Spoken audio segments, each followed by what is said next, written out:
그 루이스라는 작가, C.S. 루이스의 말대로 사람은 술과 섹스와 야망에 쉽게 만족해버리는 존재입니다.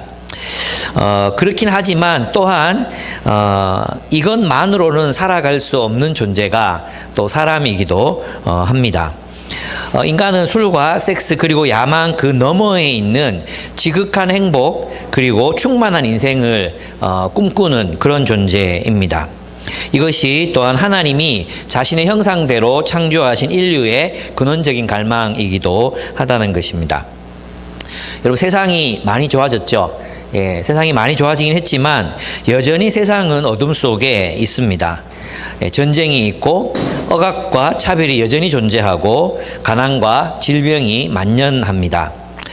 어둠이 지배하는 이 세상에서는 인간은 결코 술과 섹스와 야망 너머에 있는 충만한 삶을 향유하며 누리며 살아갈 수 없습니다.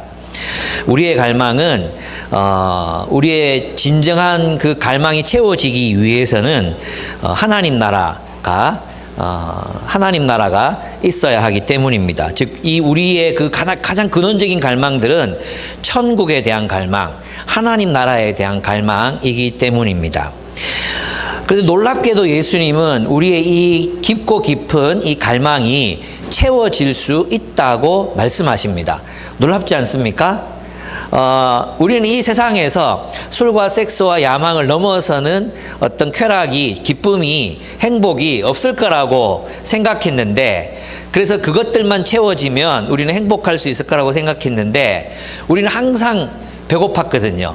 그 너머에 뭔가 우리의 인생을 충만하게 채워줄 무언가가, 그 아름답고 그 영광스러운 무언가가 존재할 거라는 막연한 그런 의구심 속에서 우리가 살았거든요. 근데 예수님께서는 바로 그 하나님의 나라, 그 천국에 대한 갈망, 그 충만한 인생에 대한 그 갈망이 채워질 수 있다고 그렇게 우리에게 말씀하시고 약속하십니다. 이것이 얼마나 놀라운 소식인지 모릅니다.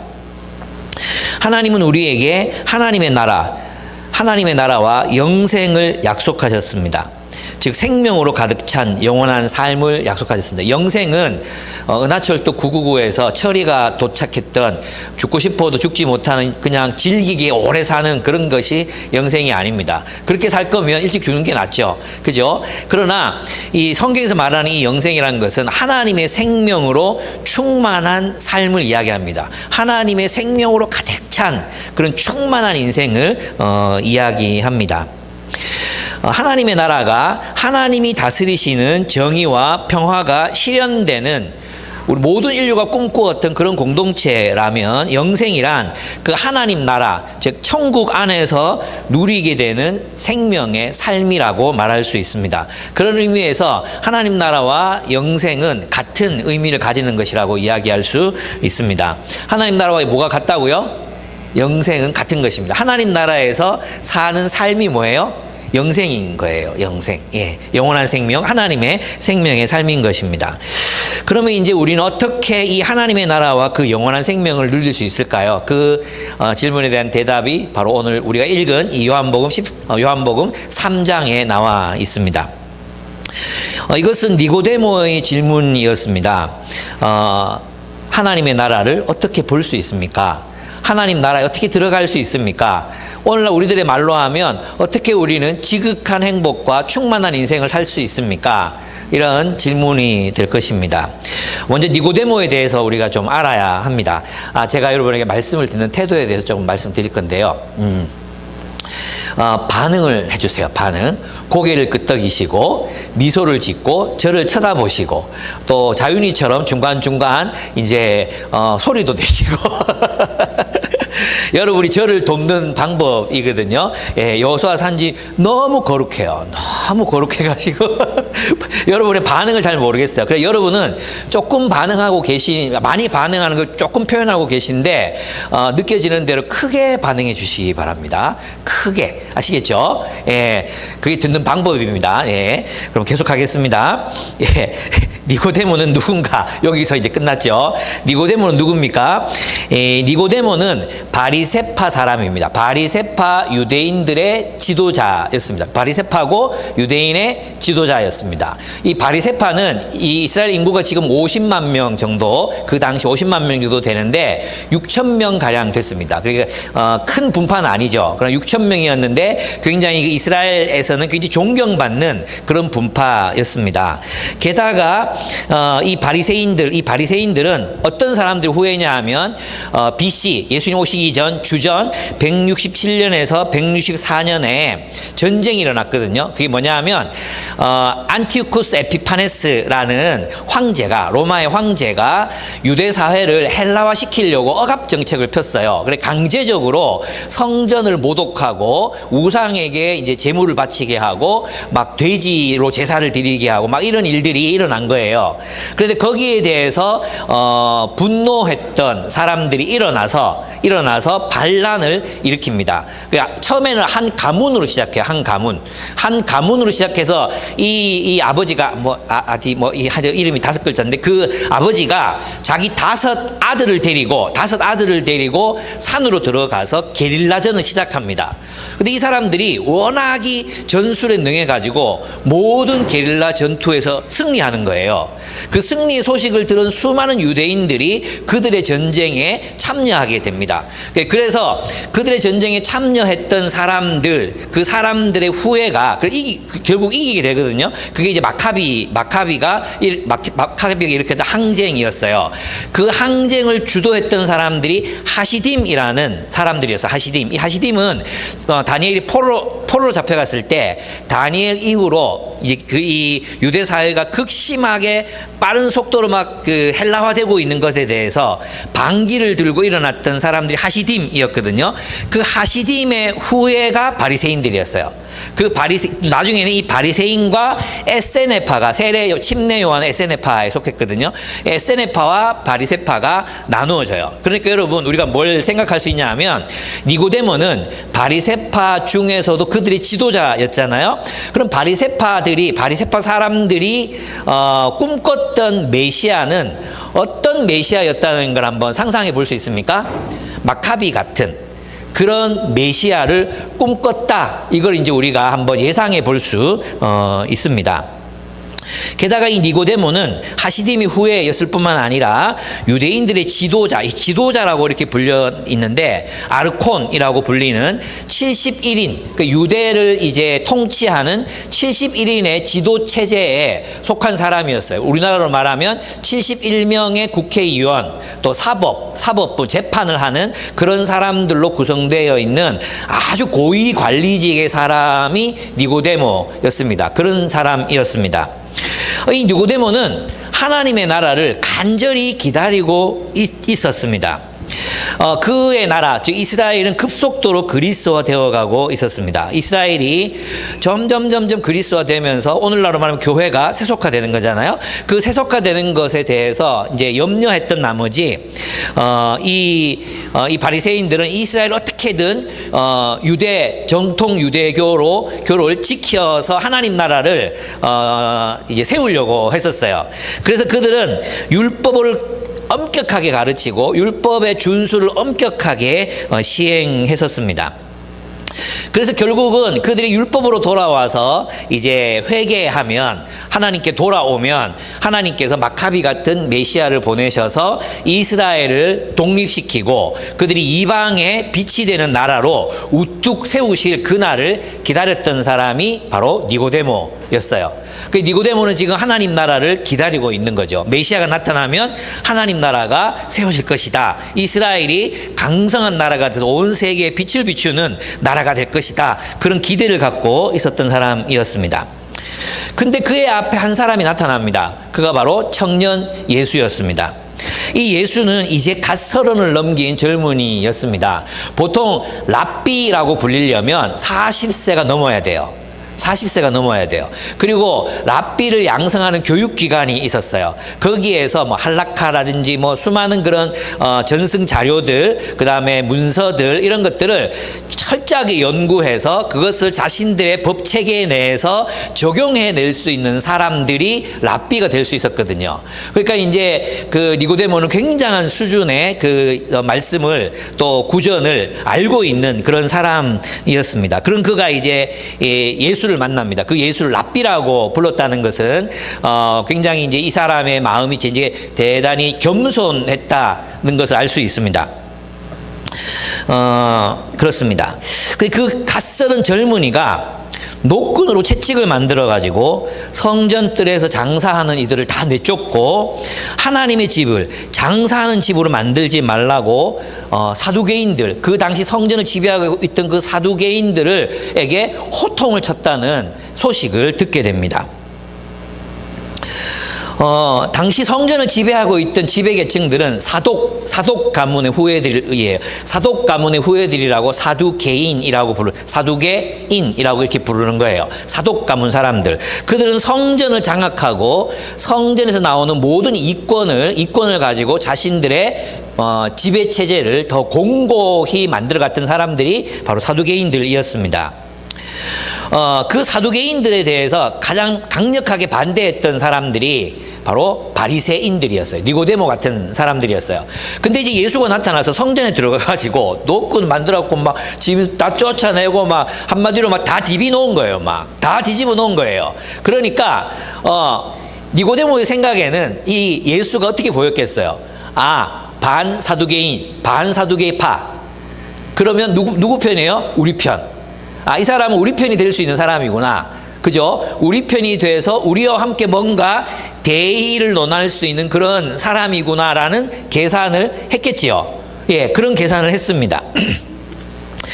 그러니까 니고데모가 보기에 예수는 바리새인들의 대의에 힘을 보태줄 수 있는 그런 사람이었을 것입니다. 그래서 만나보고 싶었을 거예요. 예수가 하나님께로부터 온 표징을 구하는 이들을 향해서 이렇게 말씀도 하셨어요. 이 성전을 헐라 내가 사흘 만에 일으키리라고 말씀하셨다는 것도 니고데모가 들었어요.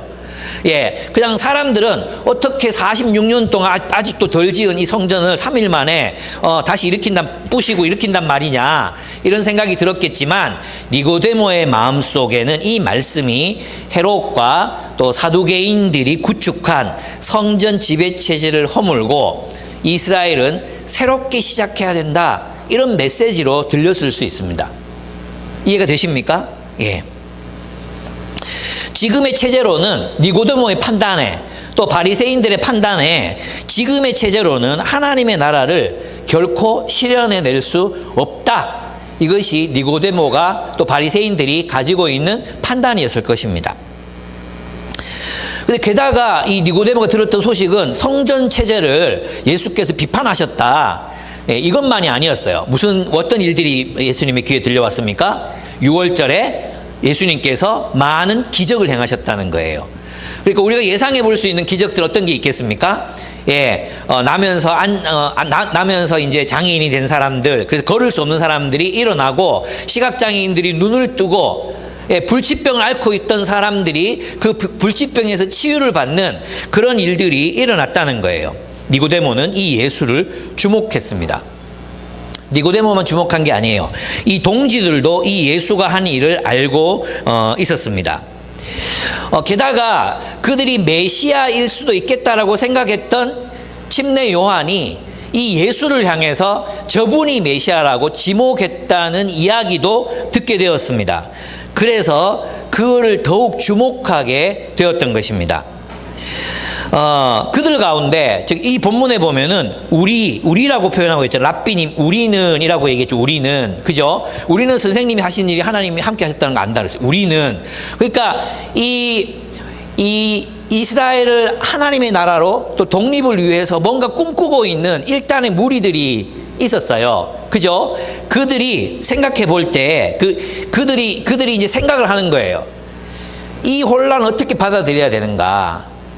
이 예수를 어떻게 봐야 되는가?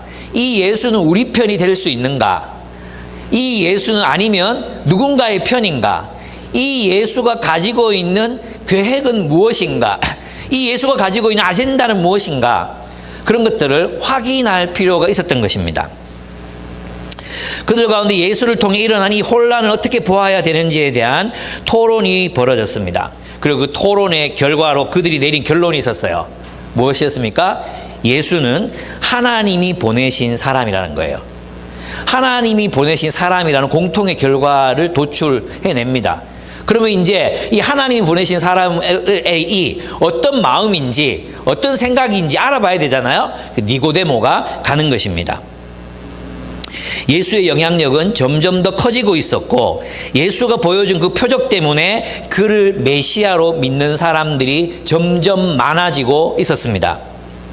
만약에 예수가 구약 성경에 예언된 그 메시아라면 이스라엘은 이제 그 메시아를 통해서 독립을 쟁취하고 하나님 나라로서의 영광을 온 세계에 드러낼 것이었습니다.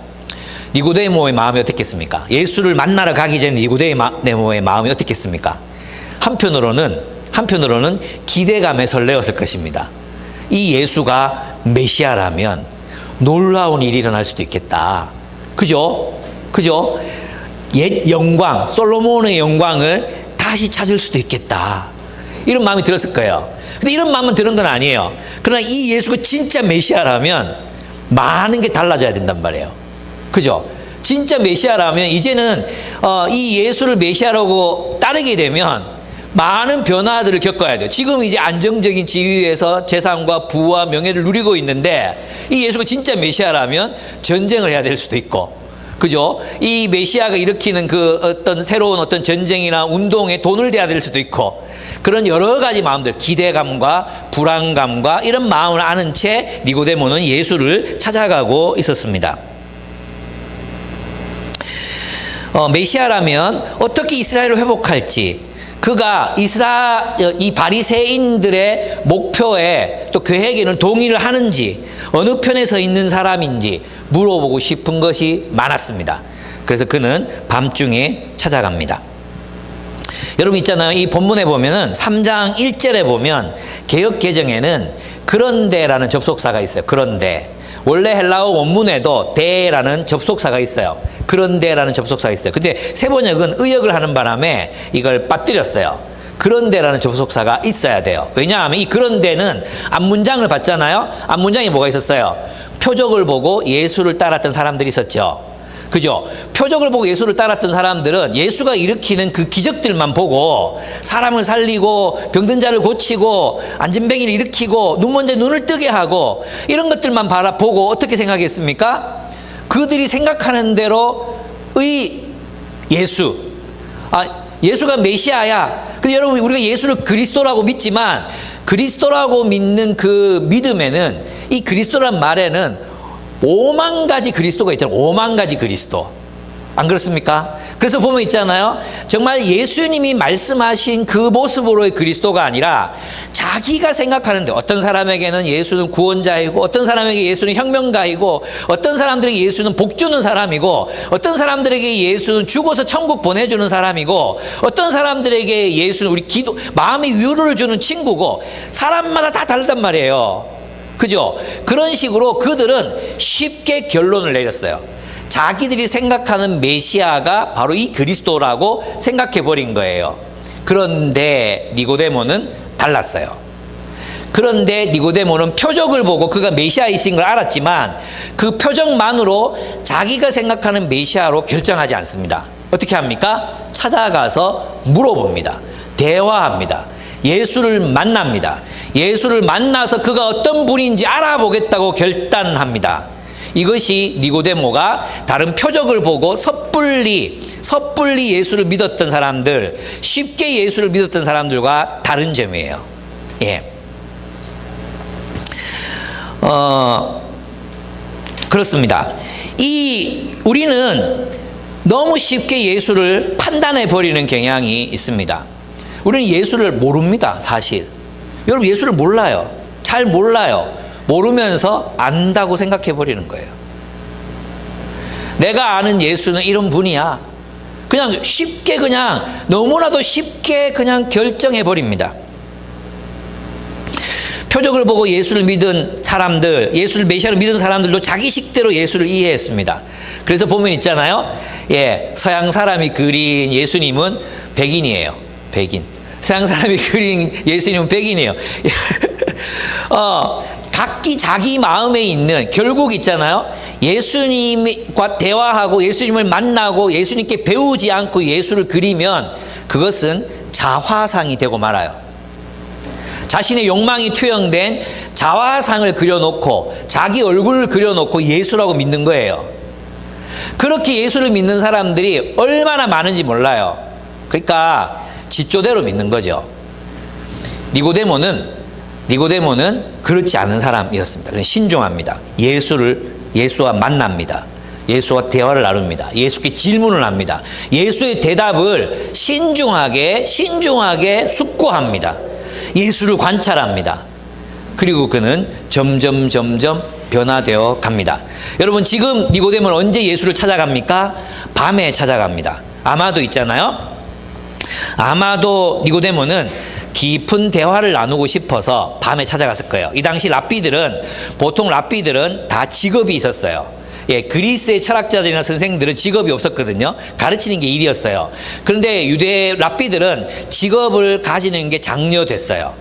그리고 예수님이 낮에는 아무래도 바쁘시잖아요. 병도 고쳐야 되고 여러 가지 일들 하셔야 되잖아요. 그래서 밤에 찾아가서 깊이 대화를 나누고 싶었습니다. 그래서 밤에 찾아가는 것입니다. 그런데 이 밤이라는 단어는 요한복음에서는 어둠에 속했다는 그런 상징적인 의미로도 사용돼요. 그래서 가룟 유다가 이제 예수를 팔고 나갔더니 밤이러라 이런 표현을 쓰거든요. 예. 그래서 이 니고데모는 어떤 사람의 상징이냐면 밤에 있는 사람. 아직까지는 진리를 만나지 못한 사람. 아직 니고데모는 진리를 만나지 못했어요. 근데 요한복음 7장에 가잖아요.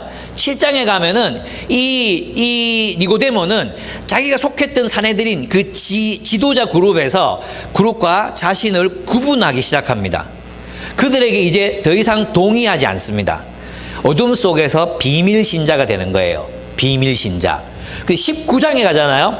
19장에 가면은 이 니고데모는 대낮에 나와가지고 예수의 시신을 달라.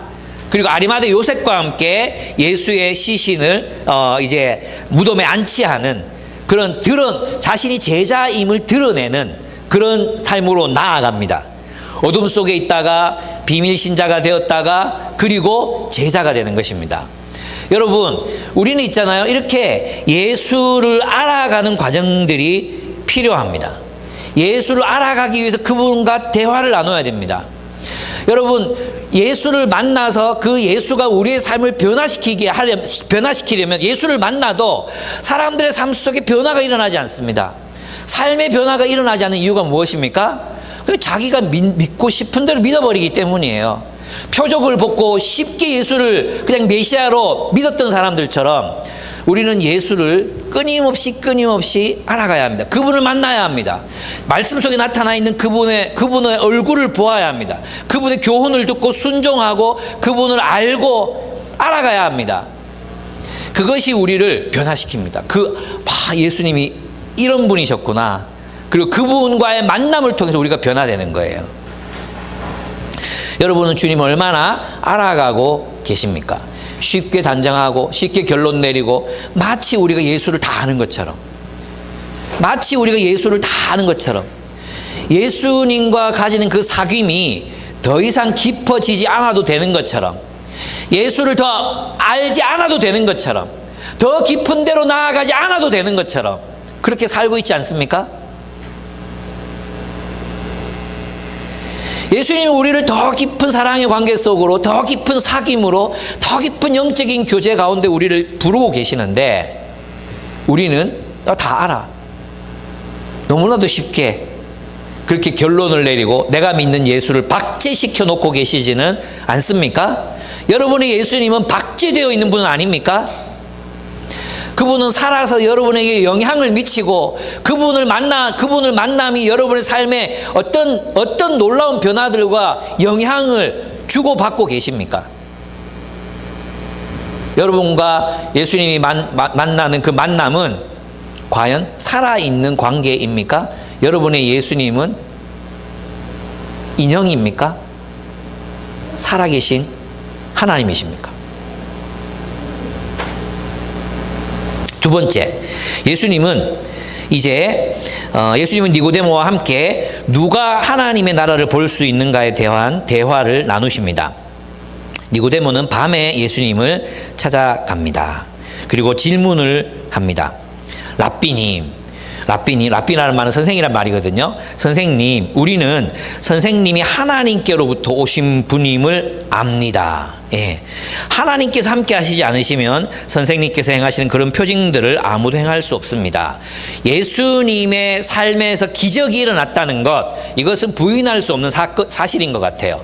예, 예수님의 삶에서 기적들이 일어나지 않았으면 이렇게 수많은 사람들이 예수를 따르지도 않았을 거고, 또 이런 소동이 일어나지도 않았을 겁니다. 그런데 예수님은 특별히 무장 봉기 세력을 막 모았다든지 이런 것도 아니었잖아요. 그럼에도 불구하고 군중들의 이목을 사로잡고 또 군중들에게 그런 넘치는 관심을 받았던 것은 무엇 때문이었을까요? 그분이 일으킨 표적 때문이었어요. 기적 때문이었어요. 예. 분명히 그분의 삶에 기적이 있었습니다. 그래서 니고데모는 그 표적들을 봄으로 그분이 하나님께로부터 온 분이라는 사실을 고백합니다. 우리라는 표현은 예수님과 그의 사역을 주목하고 있는 바리새파들 중에 어떤 일단의 무리들이 있었다는 것을 말해줍니다. 예수가 그들이 기다려온 메시아라면 그의 계획이 무엇인지 어떻게 연대해야 할지를 결정해야 합니다.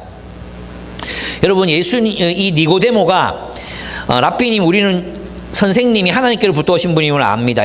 하나님께서 함께 하시지 않으시면 선생님께서 행하시는 그런 표징들을 아무도 행할 수 없습니다. 여기는 물음표가 없잖아요. 질문이 아니잖아요.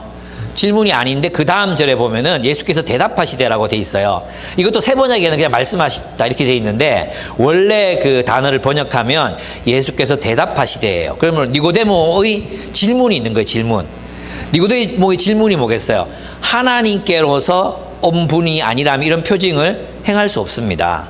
하나님께서 당신과 함께 하시자면 이런 표징을 행할 수 없습니다. 거기에 내포된 질문이 뭘까요? 당신은 누구십니까? 예요. 또 당신은 누구십니까? 선지자입니까? 아니면 메시아이십니까? 아니, 니고데모는 단도직입적으로 묻고 싶었어요. 당신은 메시아입니까? 하나님의 나라를 가지고 온 하나님의 통치를 실현할 메시아이십니까? 그 왕이십니까?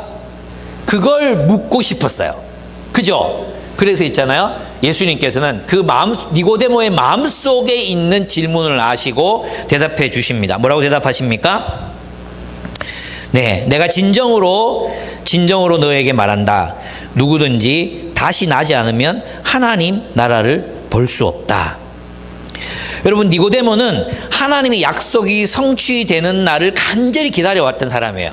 하나님의 나라를 간절히 기다려왔던 사람이었습니다. 그래서 정말 이분이 메시아라면 하나님 나라가 오겠구나, 하나님 나라를 보겠구나, 이런 기대감을 가지고 예수님께 나와서 당신은 누구십니까? 라는 질문을 했는데 사람이 거듭나지 않으면 하나님 나라를 볼 수도 없다, 이렇게 얘기하니까 니고데모가 너무 당황했을 것 같아요. 예수님은 사람 놀래키는 재주가 있어요. 하나님 나라를 내가 평생을 이 이스라엘을 하나님 나라로 회복하려고 하나님의 나라를 기다려온 사람입니다.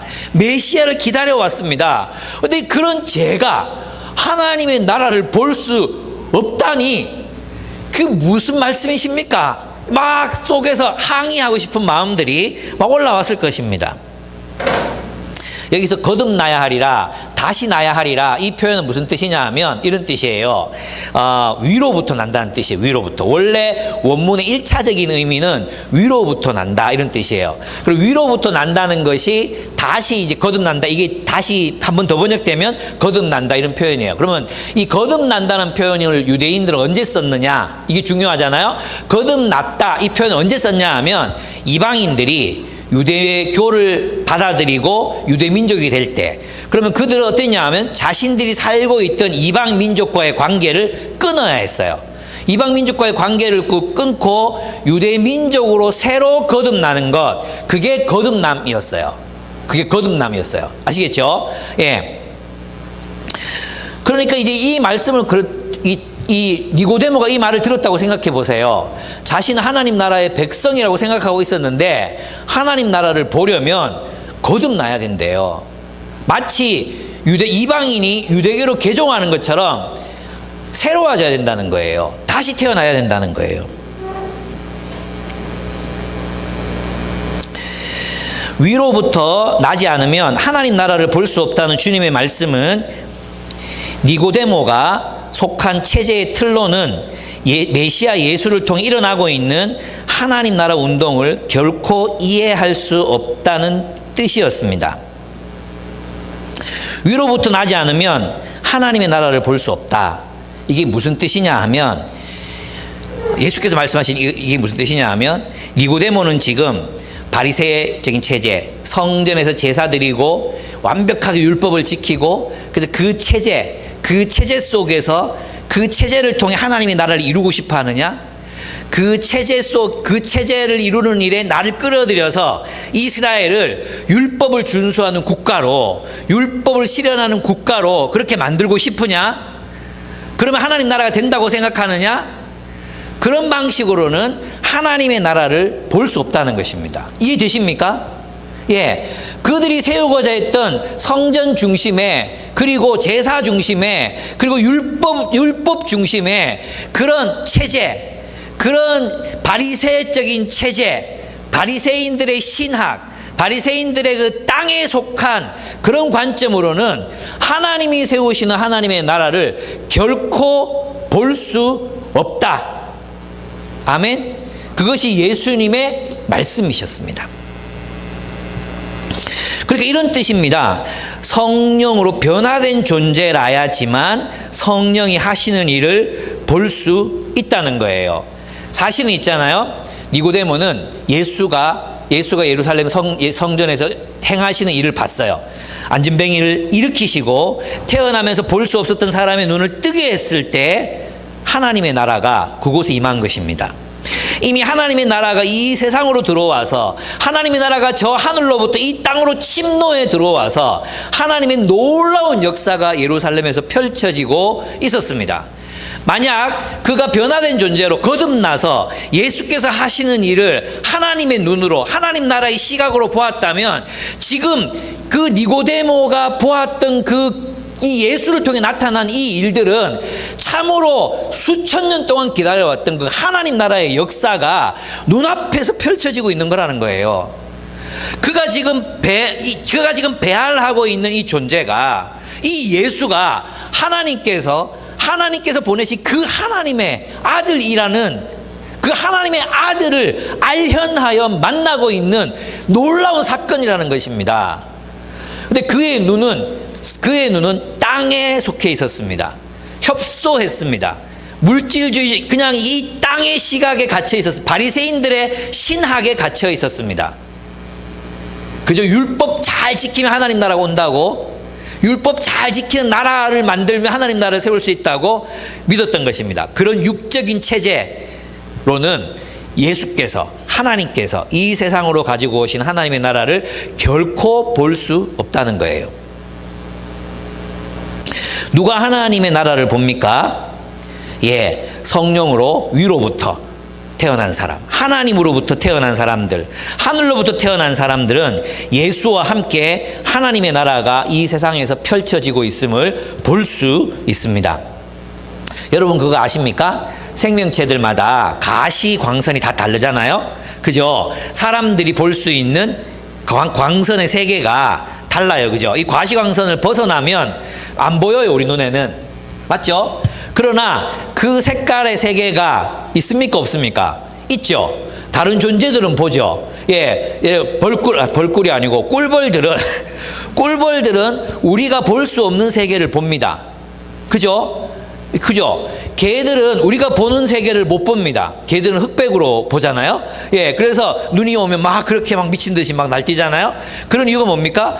이 생명체마다 보는 범위가 다르다는 거예요. 그러면 있잖아요. 보는 범위가 다르면 뭐가 달라지겠습니까? 인식의 세계가 달라지는 거예요. 인식의 세계. 보는 게 달라지면 인식의 세계가 달라져요. 여러분, 니고데모는 바리새인들의 안경으로 세계를 보고 있었어요. 그 세계로는 하나님의 나라를 볼 수 없어요. 우리는 있잖아, 우리가 새로워진 존재, 하나님 우리를 새롭게 거듭나게 하시는 존재들은 새로운 눈을 가지게 됩니다. 그 새로운 눈은 뭐냐 하면 하나님 나라의 역사를 볼 수 있는 눈이에요. 하나님 나라의 역사를 볼 수 있는 눈, 그 눈을 가지게 되는 거예요. 육적인 눈으로 보면 교회는 그저 한계가 많고 죄인들이 모여있는 이기적인 공동체일 수 있어요. 그러나 하나님의 눈으로 보는 교회, 하나님의 변화된 눈으로 보는 이 교회는 여전히 사람들이 그리스도께로 돌아오는 놀라운 일들이 일어나고 사람들이 그리스도 안에서 변화되는 그 놀라운 변화가 일어나는 세계입니다. 사람들이 우리 서로 남이었어요. 자윤이하고 나하고 남이었어요. 그죠? 우리 서로 남이었어요. 아무 관계없는 사람들이었어요. 그런데 우리가 그리스도를 믿고 나서 우리는 서로 형제와 자매라고 부르고 우리 안에 용서와 화해가 일어납니다. 사람들이 그리스도 안에서 자라납니다. 정말 있잖아요. 우리 바울산지의 한 형제는 왔는데 대화가 안 됐어요. 도무지 대화가 안 됐어요. 근데 지금 보면 있잖아요. 너무 총명해져 있는 거예요. 너무 총명해져 있어. 기초신앙 훈련을 하는데 막 너무 잘 요약해. 그런 사람 아니거든요. 근데 얘가 있잖아요. 얘기 들었는데 자기 이제 과에서 자기 모르는 사람 있으면 그 다 가르쳐 주는 사람 됐다고. 그리스도 안에서 변화가 일어나고 성장하고 달라집니다. 하나님의 눈으로 보면 다르게 보이는 것입니다. 하나님의 눈으로 보면, 변화된 눈으로 보면 하나님의 역사가 보이기 시작합니다. 온 세계에 이 그리스도의 복음이 전파되고 하나님 나라의 공동체들이 인도 땅에도 아프리카 땅에도 중앙아시아에도 세워지는 모습들이 보입니다. 하나님의 역사가 보인다는 것입니다. 여러분에게 이 눈이 있습니까? 여러분에게 이 변화된 눈이 있습니까? 여전히 여러분 변화되지 않은 때의 눈, 그 눈으로 세상이 그냥 경제적인 관점으로 그저 예전에 내가 가진 육신적인 관점으로 이 세계를 바라보고 계시지 않습니까? 여러분, 하나님의 변화된 사람들은 하나님이 창조하신 새로운 존재, 그 새로운 존재가 가진 눈으로 온 세계를 바라봅니다. 그 변화된 눈으로 보면 이 온 세계는 하나님의 기적으로 충만해 있습니다. 예. 악뮤가 노래했던 것처럼 사람들이 움직이는 게 신기해? 그런 이런 모든 것이 관절이 움직이고 호흡을 하고 숨을 쉬고 숨을 들이쉬고 마시고 이 모든 것이 온 세계가 기적으로 가득 차 있는 그런 세계, 감사한 세계, 선물의 세계로 보여지게 됩니다. 그래서 여러분 있잖아요. 여러분 믿음의 VR을 쓰셔야 되는 거예요. 믿음의 VR. VR을 쓰면 새로운 세계가 펼쳐지잖아요. 예, 그건 증강현실이고 눈 뜨면 없어지는 세계지만 이 하나님 나라라는 세계는 실존하는 세계거든요. 근데 그리스도인이 되고 나서도 여전히 육적인 눈, 세상의 눈, 그죠? 그 파충류 눈을 가지고 자꾸만 하나님을 보려고 해. 세상을 보는 사람들이 있어요. 그러니까 세상이 어떻게 보입니까? 회색빛으로 보이죠. 사람들이 어떻게 보입니까? 여전히 죄인인 것으로 보이죠. 여전히 이기적으로 보이죠. 여전히 변하지 않는 눈으로 보이죠. 그러나 변화된 눈을 가진 사람들에게는 변화가 보입니다. 변화. 예, 생명이 보입니다. 하나님의 역사가 보입니다. 각 사람 안에서 일으키고 계시는 하나님의 능력이 보입니다. 우리들 관계에서 새로워지고 있는 그 새로운 관계들이 보입니다. 저는 우리가 그런 변화된 눈으로 세계를 인식하고 살아가야 된다고 믿습니다. 여러분 어떤 눈을 가지셨습니까? 여러분의 파충류 눈은 빼고 하나님께서 창조하신 그 새로운 눈, 그 눈을 장착하셔서 이 세계에 충만한 하나님의 역사, 하나님 나라를 볼 수 있는 여러분이 되시기를 축복합니다. 그 눈으로 보면 감사가 충만합니다. 기쁨이 충만한 세계입니다. 기적으로 가득 차 있는 세계입니다. 예, 세 번째, 누가 하나님 나라에 들어갈 수 있으며, 그럼 이제 질문이 뭐예요? 거듭나야 하나님 나라 볼 수 있다 그랬잖아요. 그 다음 뭐예요? 그럼 누가 하나님 나라 들어갈 수 있습니까? 이게 당연한 질문이 되겠죠. 그래서 이제 니고데모는 굉장히 논리적으로 이 질문을 전개해 가고 있습니다. 니고데모는 항의합니다. 니고데모가 있잖아요. 이 예수님이 하시는 이야기를 못 알아들었다고 생각하시면 안 돼요. 니고데모는 당대 최고의 석학이었어요. 석학. 예. 그 할라카를 해석하고 막 이런 할 수 있는 그런 능력을 가진, 그리고 그 전승들, 다시 말하면 구약 성경, 그다음에 외경, 구전 자료, 이런 모든 것들을 다 읽고 이해했고 그것을 사법적으로, 즉 자신의 삶의 영역에, 정치의 영역에 적용할 수 있는 지혜를 가진 사람이었어요. 그러니까 니고데모는 아는 사람이었어요. 그럼 이 말 있잖아요. 예수님이 이렇게 말씀하시잖아요. 니고데모, 사람이 늙었는데 그거 어떻게 태어날 수 있겠습니까? 어머니 뱃속에 다시 들어갔다가 태어날 수야 없지 않습니까? 이 질문이 뭐냐 하면 이런 질문이에요. 제가 이 질문을 바꿔보면, 하나님의 나라를 보려면 완전히 새로 시작해야 된다는 말씀인 것 알겠습니다. 이거예요. 그죠? 하나님 나라를 보려면 어떻게 해야 된다고요? 거듭나야 된다 그랬잖아요. 완전히 새로 시작해야 돼. 완전히 새로 시작해야 돼. 새로 난 존재가 돼야 돼. 거기서 시작하라는 말씀인 거 알겠습니다. 그런데 그게 가능한 일입니까? 이미 저는 늙었습니다. 이미 저 안에는 제가 가지고 확립하고 있는 세계관과 제가 가지고 있는 그런 생각과 신학과 삶의 방식이 있습니다. 근데 제가 어떻게 처음부터 다시 시작할 수 있겠습니까? 이 말인 거예요. 또 좀 폭을 넓혀서 생각해 보면 알겠습니다. 우리 유대, 지금 이스라엘, 처음부터 다시 시작해 하나님 나라를 보려면, 하나님 나라에 들어가려면 다시 처음부터 시작해야 된다는 거 알겠습니다. 근데 그게 가능합니까?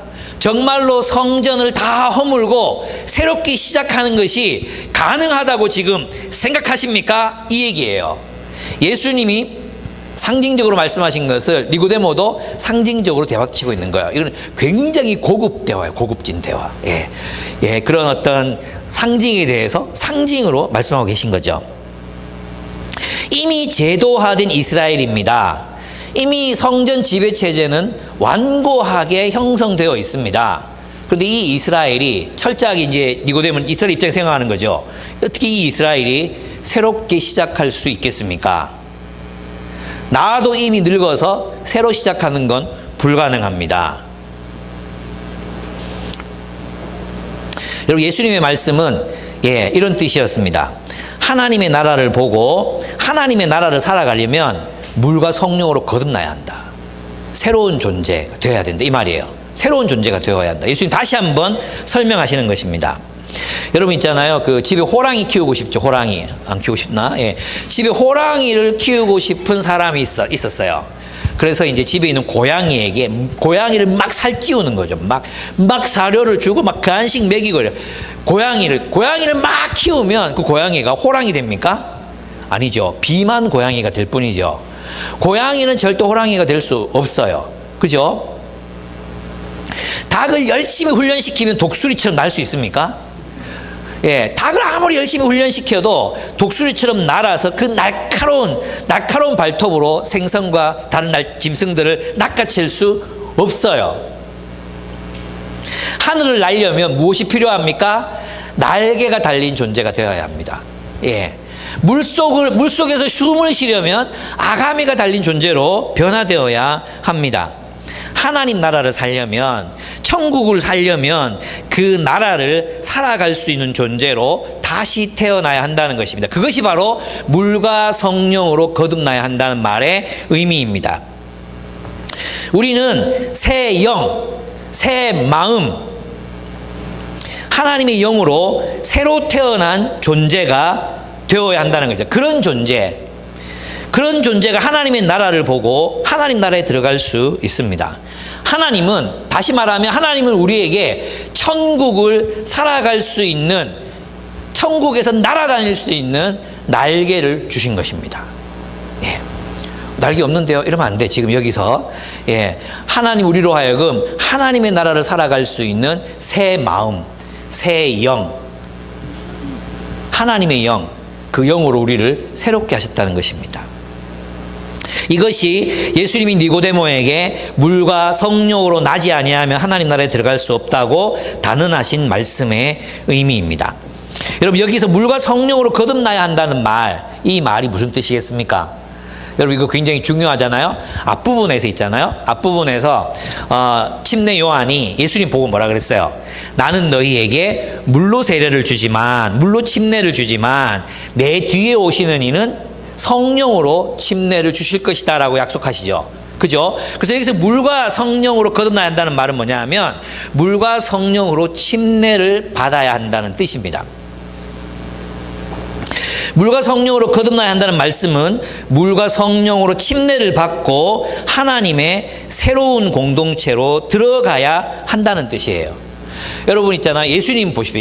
예수님 보시면 예수님이 침례 요한에게 침례를 받으셨죠. 침례를 받으셨을 때 일어난 일이 뭐예요? 예수님이 침례 요한에게 침례를 받으셨다는 것은 그 메시아의 길을 예비하는 존재로서 자신이 인간으로서 침례를 받으셨다는 거거든요. 침례를 받았을 때 누가 임했습니까? 성령이 임하셨잖아요. 인간의 대표로서. 우리도 마찬가지예요. 우리가 있잖아요. 물과 성령이란 말은 우리가 물로 세례를 받는다는 것은 성령께서 창조하시는 새로운 공동체로 들어간다는 걸 말해요. 마치 이방인이 유대교로 들어오기 위해서 이 자신의 그 민족과의 관계를 끊고 재조정하고 유대 사람이 되어야 했던 것처럼, 그것처럼 물과 성령으로 침례를 받는다는 것은 이제 성령께서 창조하신 하나님의 나라, 하나님이 가지고 오신 그 하나님의 나라로 들어가기 위해서, 그 공동체의 일부가 되기 위해서 내가 침례를 받는다는 뜻입니다. 그러니까 물침례는 예수님의 제자들의 가시적인 공동체에 들어가는 걸 말해요. 물침례. 성령 침례는 그리스도인의 내면에서 솟아나는 생수처럼 솟구치는 성령의 새로운 삶으로 우리를 데려갑니다. 물과 성령의 침례는 분리되어 있는 것이 아니라 함께 있는 것입니다. 즉, 이 둘은 하나님 나라의 멤버십을 위해 요구되는 조건이라는 것입니다. 이것이 없이는, 즉 우리가 물과 성령으로 거듭난 사람들의 공동체가 없이는 하나님의 나라를 보고 하나님의 나라를 살아갈 수 없다는 뜻입니다. 여러분, 이 말 우리는 이걸 알고 예수를 다 믿었기 때문에 별 도전이 아닌 것처럼 느껴지지만 니고데모에게 이 말이 주는 도전은 굉장히 엄청난 거였어요. 그건 뭐냐 하면 니고데모는 지금 어떤 사람입니까? 여러분, 50만 명 다스리는 나라에 71명 중에 드는 최고 지도자였어요. 게다가 있잖아요. 다 사두개인들, 대부분이 사두개인들이 그 71명의 지도자에 속해 있었는데 바리새인들은 그 안에서도 소수파였거든요. 그러니까 얼마나 대단한 사람이었겠어요. 심지어 전설에 의하면 예루살렘에 이제 기근이 들었을 때 그 예루살렘에 물을 공급한 사람이 니고데모 가문이었다 라는 전설이 있을 정도예요. 그랬던 사람이 자신들의 모든 예수를 믿게 되면, 예수의 공동체에 속하게 되면, 성령께서 창조하시는 하나님 나라에 속해라, 물과 성령으로 침례를 받아라, 그리고 거듭나라. 이 말은 뭐냐 하면 네가 속해 있던 너의 삶의 의미를 구성했던 그 모든 이 땅의 체제를 버리고 내 제자가 되라, 예수 공동체에 속해라, 이 얘기예요. 이게 얼마나 모험이겠어요. 이게 얼마나 큰 도전이었겠어요. 그래서 니고데모는 여기에 대해서 굉장히 오래 걸린 거예요. 굉장히 오랫동안 생각해야 했던 거죠. 예. 그 뒤에 가보면 이제 그 여인이 나온단 말이에요. 우물가의 여인. 이 여인은 버릴 게 별로 없어요. 그래가지고 당장 예수를 믿거든. 당장 예수를 믿어요. 근데 니고데모는 버릴 게 많았어요. 그래가지고 내려오는데 시간이 많이 걸렸어요. 그렇습니다. 니고데모는 있잖아요. 이 말씀, 물과 성령으로 거듭나야 한다는 말씀을 이해했어요. 모르지 않았어요. 어떤 말씀이냐 하면 이게 이제 에스겔서 36장 24절에서 28절에 나오는 이야기거든요. 제가 읽어보겠습니다. 내가 너희를 여러 나라 가운데서 인도하여 내고 여러 민족 가운데서 모아 데리고 고국 땅에 들어가서 맑은 물을 너희에게 뿌려서 물과 맑은 물을 너희에게 뿌려서 너희로 정결하게 하되 곧 너희 모든 더러운 것에서와 모든 우상 숭배에서 너희를 정결하게 할 것이며 또 새 영을 너희 속에 두고 새 마음을 너희에게 주되 너희 육신에서 굳은 마음을 제거하고 부드러운 마음을 줄 것이며 또 내 영을 너희 속에 두어 너희로 내 율례를 행하게 하리니 너희가 내 규례를 지켜 행할지라 내가 너희 조상들에게 준 땅에서 너희가 거주하면서 내 백성이 되고 나는 너희 하나님이 되리라. 이 일이 이 새로운 존재로 거듭나서 이 새로운 존재로 거듭난 사람들이 모여서 하나님의 백성이 되고 하나님의 나라를 이루는 이 일이 메시아가 오시면 이루어질 일이라고 에스겔이 이야기했다는 거예요. 그러니까 물과 성령으로 거듭나는 일은 뭐냐 하면 바로 하나님 나라의 공동체가 그들 성령으로 거듭난 사람들에 의해서 하나님 나라가 세워질 것이다. 그 약속의 성취다. 예수님이 설명하는 거예요. 두 번째는 뭐냐 하면 이 니고데모는 또 이것도 알았어요. 에스겔서에 보면 그런 얘기 나오잖아요. 에스겔의 환상을 보게 하시잖아요. 그래서 어떠한 골짜기를 데려갔는데 그 골짜기에 뭐가 있었어요? 뼈들이 막 그득한 거야 막. 이 뼈들이 살겠느냐? 하나님 물으셨어요. 에스겔한테. 그 뼈들이 어떻게 살겠습니까? 그런데 있잖아, 생기야 와서 불어라고 명령합니다. 그랬더니 이 생기가 푸뉴마거든요. 이게 뭐냐면 성령님께서 그 뼈들을 부으십니다. 성령이 임하십니다. 어떻게 됩니까? 뼈들이 일어나서 마디가 막 연결되고 호름을 보는 거예요. 마디가 막 연결되고 힘줄이 막 돋아나고 그들이 사람이 됩니다. 정말 사람이 됩니다. 그리고 큰 군대를 이루게 돼요. 그럼 물과 성령을 통해서 하나님의 새로운 백성이 창조되고 그 하나님의 새로운 백성들로 말미암아 그 새로운 백성들은 마음에 하나님의 새 마음을 가지고 하나님의 나라를 살아갈 수 있는 존재, 그 존재들로 하나님의 나라가 세워진다는 뜻이었어요. 놀랍잖아요. 게다가 여기 이것만이 아닙니다. 이사야서의 말씀도 니고데모는 떠올랐을 것입니다. 예, 니고데모는 이사야서 32장 15절 17절 제가 또 읽어드리겠습니다. 주님께서 저 높은 곳에서부터 다시 우리에게 성령을 보내주시면, 하늘로부터 성령을 보내주시면 황무지는 기름진 땅이 되고 광야는 온갖 곡식을 풍성하게 내는 곡창지대가 될 것이다. 그때에는 광야에 공평이 자리 잡고 기름진 땅에 정의가 머물 것이다. 정의의 열매는 평화요, 정의의 결실은 영원한 평안과 안전이다. 아멘.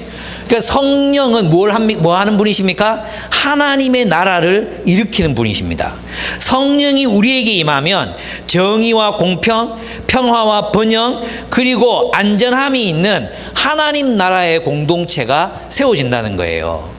예, 앞에서는 영원한 생명, 영생, 마음에 하나님의 영을 가진 존재로 우리가 거듭나서 그 영원한 삶을 사는 사람들이 되는 거고, 또 성령이 임하면 그들과 함께 무엇이 세워집니까? 예, 평화와 번영, 정의와 공평이 있는 하나님의 나라가 세워진다는 것이 구약 성경의 예언이었단 말이에요. 그러니까 물과 성령으로 거듭난 존재가 되어야 이 하나님의 나라를 누릴 수 있다. 거듭난 존재, 새 영이 부어지고 하나님의 영의 부음을 받은 자들이 이 마른 뼈 같았던 그런 존재들이 일어나서 하나님의 백성이 되고 그 하나님의 백성들이 하나님의 평화와 정의의 세계를 살아가게 된다. 이것이 구약의 예언이었단 말이에요. 그 예언이 바로 성취되는 것입니다. 그러니까 오직 하나님의 영이신 성령님만이 하나님의 나라를 세울 수 있습니다. 예수님이 이렇게 말씀하시죠. 육에서 난 것은 육이요, 영에서 난 것은 영이다. 이렇게 말씀하셨어요. 요한복음 너무 어려워요. 그죠? 육에서 난 것은 육이요, 영에서 난 것은 영이다. 이 말은 뭐냐 하면 육이라는 것은 레슬리 뉴비긴이 이렇게 설명했어요. 육은 피조물로서의 우리의 존재 전체가 위로부터, 하늘로부터, 성령으로부터 계속적으로 갱신되는 하나님의 임재와 능력을 떠나, 하나님의 임재와 능력이 계속 공급되면 우리는 계속 갱신돼, 계속 새로워하죠. 계속 새로운 존재가 되는 거야. 그런데 하나님과의 관계를 떠나 하나님의 공급을 끊어버리고 스스로의 힘으로 존재하고 스스로를 조직화하려는 모습을 지칭하는 것이라고 말했어요. 그게 육신이라는 거예요. 육으로부터 난 것은 육이요. 그러니까 지금 하나님의 나라는 바리새인들의 계획과 목표, 바리새인들의 아젠다로는 하나님 나라 세워질 수 없다는 거예요. 그 육이라는 거예요. 그 인간의 기획과 인간의 계획이 만들어낸 기획으로는 하나님 나라를 절대 세울 수 없다. 기껏해야 어떤 나라가 세워집니까? 기껏해야 율법 위에 나라를 세우면 아프간 같은 나라 되는 거예요. 북한 같은 나라 되는 거예요. 아무도 아프간은 천국이라고 말하지 않아요. 그죠? 하나님으로부터 계속 공급되는 그 공급하신 그 임재, 그 빛을 받아서 우리가 날마다 갱신되어야 하는데, 날마다 새로워져야 되는데, 그것 없이 하나님의 생명력 없이 그저 율법만 남고 규범만 남고 체제만 남아있는 종교 단체가 되는 것, 거기에는 하나님 나라가 있을 수 없다는 거예요. 네가 하나님 나라 지금 니고데모야, 바리새인들아, 너희들이 지금 율법으로 하나님 나라 세우려고 하는데 그걸로는 하나님 나라 세워줄 수 없어. 하나님 나라는 그렇게 오는 게 아니야. 성령을 통해 날마다 새로워지는 사람들이 세울 수 있는 나라가 하나님 나라야. 이렇게 말씀하시는 것입니다. 그것 없이는, 체제만으로는, 율법만으로는 결코 하나님 나라를 세울 수 없어. 이거예요. 그러니까 여러분 있잖아요. 나라를 하나님의 나라로 만들겠다. 이런 얘기는 불가능한 얘기예요. 이루어질 수 없는 얘기예요. 그러니까 이런 거죠. 또 사두개인들처럼 로마 권력을 등에 업고 하나님 나라를 실현하는 계획, 그것도 이룰 수 없는 계획이라는 것입니다. 열심당과 시카리들이 폭력혁명을 통해서 이루어지는 것이 하나님 나라가 될 수 없다는 것입니다. 그리스의 철학으로도, 플라톤은 어떤 나라를 꿈꿨습니까? 철학으로 다스려지는 나라, 철학자들이 다스리는 나라를 꿈꿨습니다. 그런 철학으로도, 공자의 윤리로도, 도덕으로도 하나님 나라를 세울 수 없다. 자본으로 돈 많으면 행복하게 살 수 있지 않을까요? 자본으로도 하나님 나라를 세울 수 없다. 육으로 난 것은 육일 뿐이다. 과학이 아무리 발달한다고 해도 죄인들을 변화시킬 수 없다. 오직 하나님의 영이신 성령님만이 하나님의 나라를 세우십니다. 예수님은 니고데모에게 말씀하십니다. 바람은 불고 싶은 대로 분다 이거예요. 너희의 계획에 따라 하나님 나라가 세워지는 게 아니라 성령은 주도적으로 일하십니다. 성령께서는 원하시는 사람들을 불러서 원하시는 사람들을 변화시키고 원하시는 사람들과 함께 하나님의 나라를 세우십니다. 그리고 그들과 함께 사람들이 알 수 없는 것으로 성령님의 뜻에 의하여 그들을 인도하십니다. 이 모든 일의 주도권은 바로 성령께 있습니다. 다시 말해 하나님의 나라는 인간의 아젠다로 세워지는 게 아니란 것입니다. 하나님의 나라는 오직 성령을 통해서 세워지는 나라입니다. 그렇습니다. 여기서 우리가 적용을 해봅시다. 우리를 하나님의 나라로 살게 하시는 것은 무엇입니까? 성령의 역사예요. 하나님의 역사예요. 하나님의 역사. 성령의 역사. 우리가 성령께 계속 의지하고 성령을 떠나서 하나님의 임재를 잃어버릴 때 교회는 육신적인 체제로 전락해 버릴 수 있습니다. 생명력 없는, 사랑 없는 그런 체제, 오직 규범만 남아있고 체제와 제도와 절차만 남아있는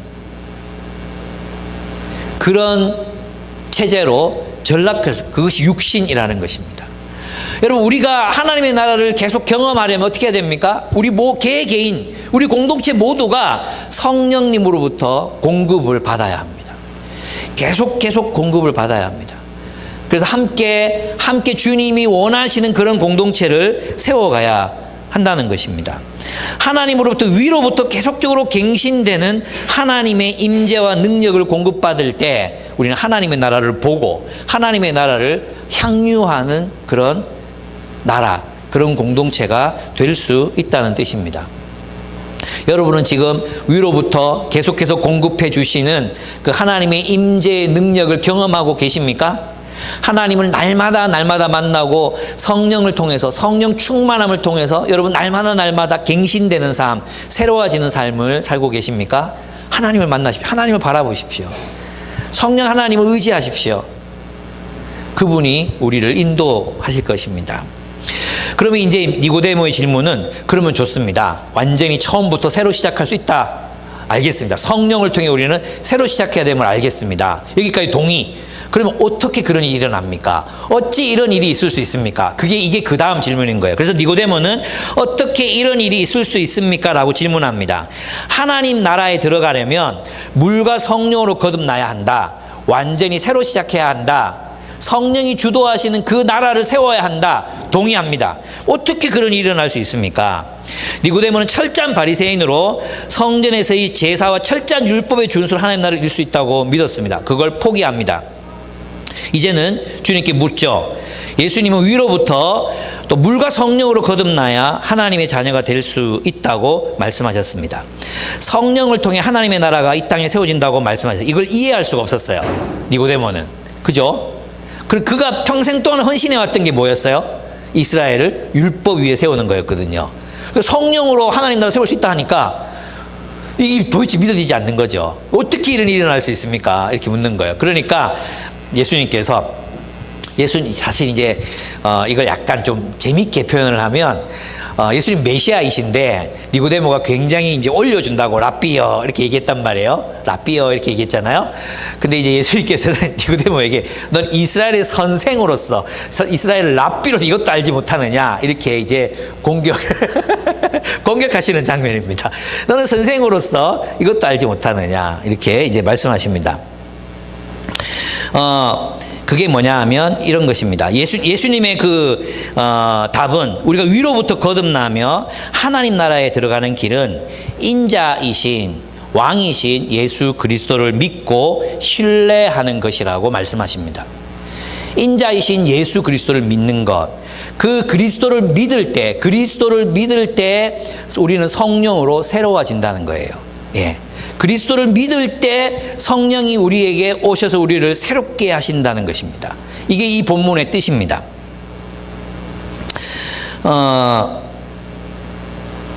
여러분 여기서 인자가 그랬죠. 인자. 여기 본문에 보면 이제 예수님 자신을 인자라고 표현하십니다. 13절에 보면 하늘에서 내려온 이 곧 인자 밖에는 하늘로 올라간 이가 없다. 모세가 광야에서 뱀을 든 것 같이 인자도 들려야 한다. 이렇게 말씀하셨잖아요.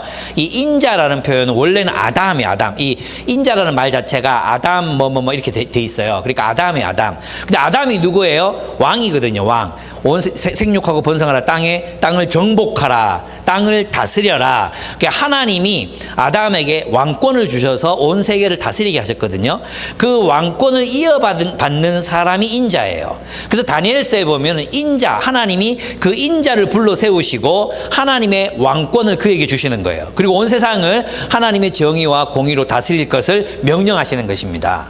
그러니까 그 인자가 세상에 오면 하나님이 보내시는 왕이 세상에 오시는 거예요. 그죠? 근데 그 왕을 믿으면, 그 왕을 신뢰하고, 그분의 말씀을 따르고, 그분의 빛 가운데 거하면, 그분을 신뢰하면, 어떤 일이 일어납니까?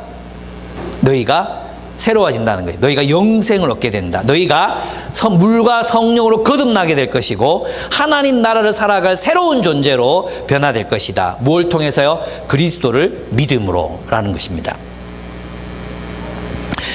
여러분, 메시아 예수는 하나님께서 보내신 왕이십니다.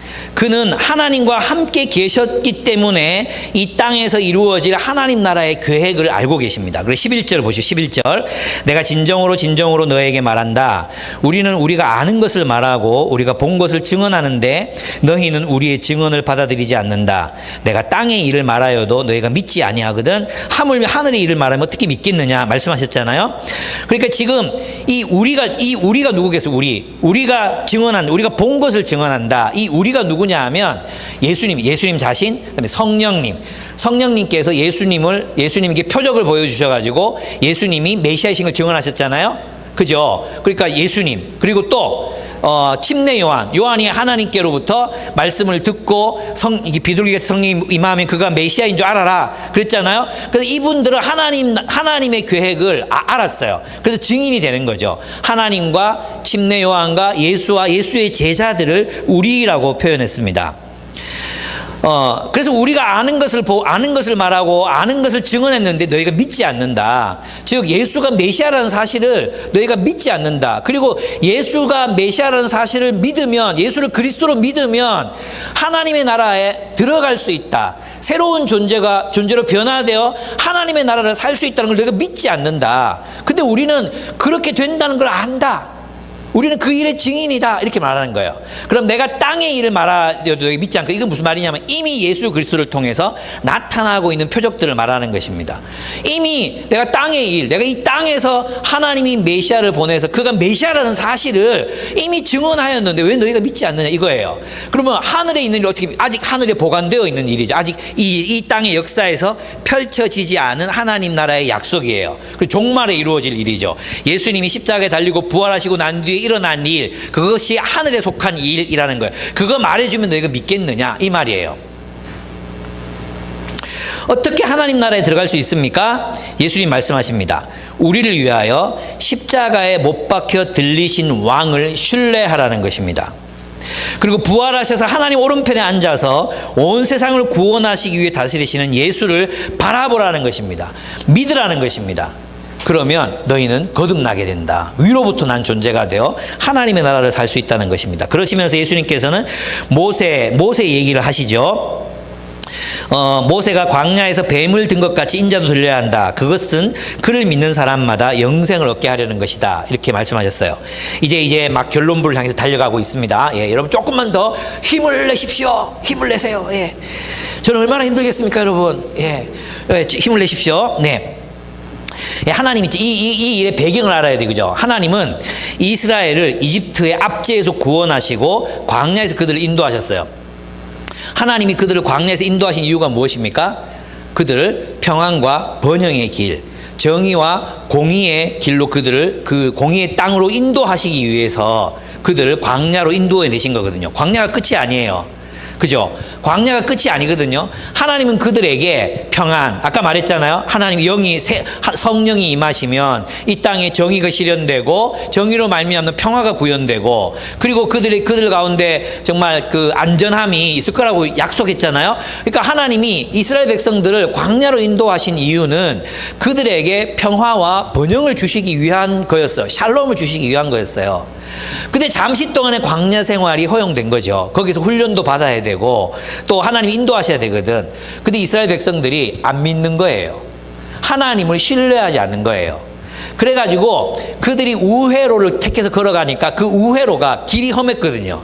그래가지고 못 가겠다고, 이 개고생 하려고 우리가 이집트에서 나왔나? 이 먹는 것도 시원찮고 여기서 우리 다 뒤지는 거 아이가? 막 이러면서 하나님을 신뢰하지 않았어요. 그들을 가나안 땅으로 인도하셔서 하나님의 정의와 공의를 이루고 평화와 번영을 선물하겠다고 약속하신 그 하나님을 신뢰하지 않았거든요. 그래서 하나님께서 그들을 깨우치시려고 불뱀을 보내십니다. 독사를 보내십니다. 그래서 그들이 독사에 물려서 막 죽어가고 있었어요. 근데 모세가 이제 큰일 났다 싶은 거예요. 그래서 모세가 막 살려달라고 기도해요. 그때 하나님께서 구원의 방편을 내시잖아요. 놋뱀을 만들어라. 불뱀을 놋으로 만들어가지고 그것을 들어라. 높여라. 그리고 그 놋뱀을 본 사람들은 살 것이다. 믿으라. 근데 이 뱀에 물려가지고 죽어가는 사람들이 그거 본다고 나을 것 같으면 지랄 연병하고 있네 하면서 안 보는 거예요. 안 보는 사람들은 다 죽어. 근데 믿으라. 내가 너희에게 살 길을 마련했다. 믿으라. 보라. 믿으라. 믿으면 산다. 믿으면 산다. 믿으면 산다. 안 봐? 그럼 죽는 거죠. 본 사람들은 살았어요. 무엇을 가르치신 것입니까? 믿음으로 사는 거예요. 그리스도인은 믿음으로 사는 거예요. 여러분, 우리는 이 땅에서 지금 이 땅의 현실 속에서 광야 같은 인생, 험한 길, 내가 그리스도인이 되고 나서도 험한 길을 걷고 있다고 생각할 수 있습니다. 우리는 지금 여기에서 아주 험하고 고달프고 그런 인생을 살고 있다고 믿을 수 있습니다. 그런데 여러분, 이게 끝입니까? 하나님은 우리의 인생을 하나님의 나라로 인도해 드리, 우리를 평화와 번영의 길, 정의와 공의가 이루어지는 그런 하나님 나라의 길로 우리를 인도해 가고 계십니다. 근데 우리는 원망하고 불평함으로 하나님을 신뢰하지 않을 수 있는 거죠. 여러분, 지금 이 고달픈 인생 속에서 하나님을 신뢰하십니까? 예수께서는 십자가에 들리실 것입니다.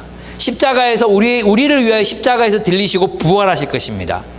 우리는 지금 불뱀에 물린 사람들처럼 이 세상, 어둠이 지배하는 이 세상 속에서 고통을 겪고 있습니다. 어떻게 산다고요? 많은 사람들은 그거 본다고, 예수 믿는다고, 예수를 따른다고 이 문제가 해결되겠어? 우리의 이 고통의 문제가 해결되겠어? 정말로 주님께서, 정말로 너희들이 믿는 그 하나님이 지극한 행복을, 천국을 갈망, 천국에서나 이루어질 수 있는 하나님의 정의와 공의, 지극한 행복, 충만한 인생을 줄 수 있단 말이야? 안 믿어. 나는 어두운 가운데 살래. 내 하고 싶은 대로 하면서 살래. 내 원하는 인생을 살래. 그럼 어두운 가운데서 죽을 수밖에 없다는 것입니다. 그러나 하나님께서 우리를 지극히 사랑하셔서 독생하신 아들을 보내셨고, 그로 하여금 우리가 십자가에서 우리를 위하여 죽게 하셨습니다. 십자가에 들리셨습니다. 보면 산다. 믿으면 산다.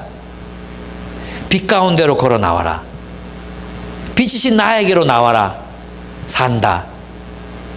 충만한 행복을, 너희가 이 세상에서 결코 만족할 수 없었던 그 충만한 인생을 내가 너로 하여금 살게 하겠다. 믿으면 삽니다. 여러분, 우리가 예수를 믿을 때 일어나는 일이 뭐냐 하면 거듭나는 거예요. 우리가 예수를 믿을 때 하나님은 성령을 보내셔서 우리를 새로운 존재로 만드십니다. 그리고 그 새로운 마음을 가지고 하나님의 율법, 내 이웃을 내 몸과 같이 사랑하라 하신 그 율법을 지키며 살아갈 수 있는 존재, 사랑의 존재로 우리를 진화시키십니다. 우리를 변화시키십니다. 예수의 들리심은 십자가의 죽음과 부활입니다. 그것을 믿는 사람마다 멸망치 않고 영생을 얻게 하려는 것입니다. 우리는 왜 예수를 믿어야 합니까? 이제는 마지막 단락에서 이제 요한은 자신의 결론을 내립니다. 이 예수의 모습을 보고 이렇게 결론을 내리는 것입니다. 하나님이 세상을 이처럼 사랑하셔서 외아들을 주셨으니 이는 그를 믿는 사람마다 멸망하지 않고 영생을 얻게 하려는 것이다. 영생. 우리가 진짜 모든 인류가 갈망해 왔던 술과 섹스와 야망으로 채워질 수 없는 그 충만한 그 인생, 그 충만한 삶에 대한 갈망, 그 갈망이 채워질 수 있다고, 영생을 통해 채워질 수 있다고 주님이 우리에게 말씀하시는 것입니다. 영생이 무엇일까요? 요한복음에 보면 나옵니다. 하나님을 알고 예수 그리스도를 아는 것이 영생이다. 이 안다는 게 뭡니까? 사귐을 말하는 것입니다. 하나님을 사귀고 예수 그리스도를 사귀는 것, 그것이 영원한 삶이다 는 것입니다. 두 번째로 시편 133편의 영생은 이렇게 표현되어 있습니다. 보라, 형제가 연합하여 동거함이 어찌 그리 선하고 아름다운고, 헐몬의 이슬이 시온의 산들에 내린 같도다.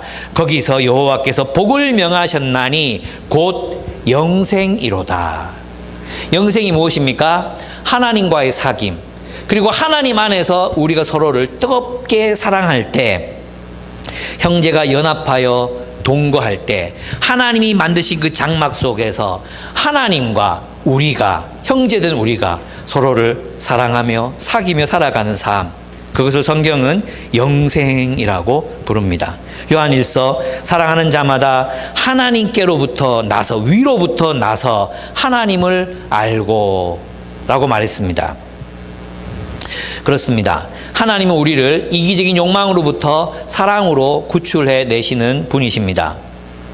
이 사랑이 충만한, 이 사랑의 모습이 가장 완벽하게 보여진 장소가 예수 그리스도의 십자가입니다. 그래서 요한복음은 예수께서 십자가를 지러 가시는 그 길을 영광의 길, 영광을 위한 길이라고 불렀습니다.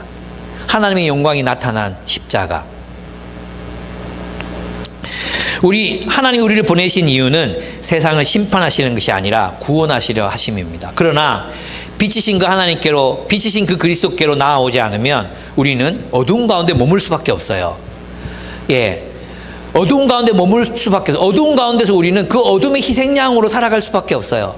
이 세상에, 이 어둠 속에 있는 이 세상 속에 전쟁과 굶주림과 억압과 차별이 존재하는 세상 속에서 살아간다는 그 자체가 이미 하나님으로부터의, 하나님의 임재로부터 오는 그 공급과 그 능력이 단절돼서 인간이 만든 그 체제, 인간이 만든 그 체제 속에 살아가는 그 삶 자체가 어둠 속에 놓여있는 심판의 삶이라는 것입니다.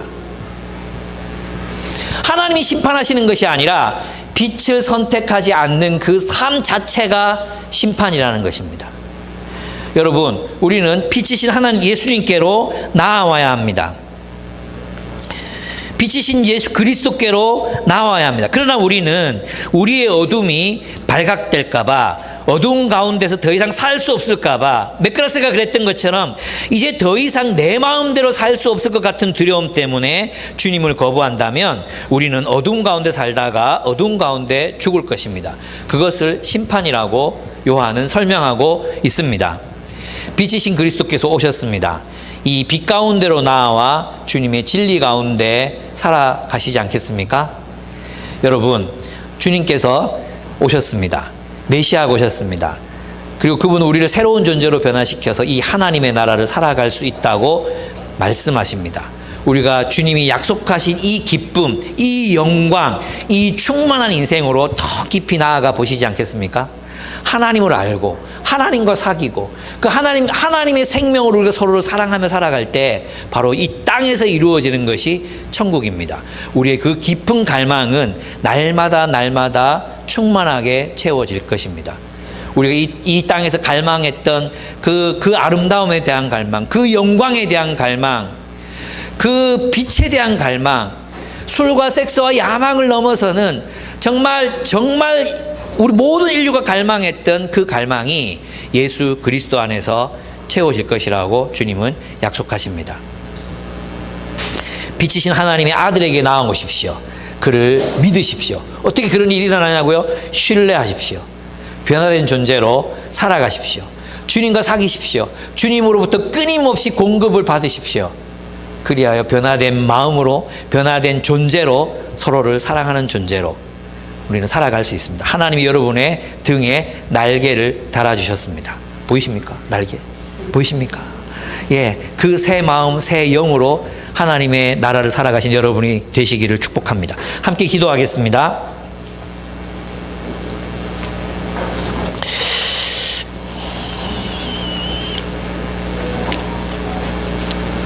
예, 우리는 이 예수를 얼마나 알고 있습니까?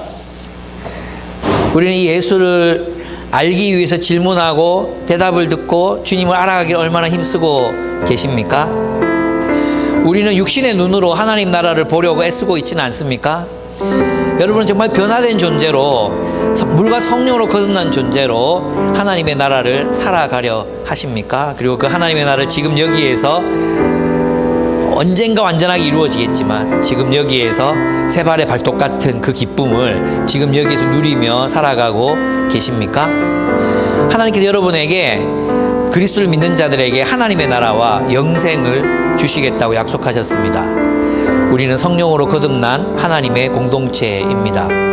우리가 만약 하나님의 공급하심과 하나님의 임재를 잃어버리면 그러면 우리는 그냥 육으로 난 것은 육이요, 그냥 심판받는 그런 체제만 남는, 뼈다귀만 남아있는 그런 존재들이 될 수밖에 없을 것입니다. 여러분, 나는 지금 주님께서 주시는 그 생명으로 충만한 인생을 살아가고 있는가 돌아보셨으면 좋겠습니다. 주님께서 주시는 그 사랑의 계명으로 따라 살아가고 있는가? 빛이신 그리스도께 나아와서 그 그리스도에게 순종하며 살아가고 있는가? 지금 지치고 힘든 이 광야길에서 그리스도를 신뢰하고 있는가? 이것이 끝인 것처럼 하나님을 신뢰하지 못하고 살고 있는 건 아닌가? 주님을 신뢰하는가? 주님이 우리를 평화와 번영의 길로 인도하신다는 것을 참으로 믿고 있는가? 예, 주님 앞에 간구합시다. 주님, 내게 충만한 삶을 허락하여 주시옵소서. 내가 변화된 존재로 변화된 이 세계를 살아가게 하여 주옵소서. 내가 변화된 눈으로 이 세계를 바라보게 하여 주옵소서.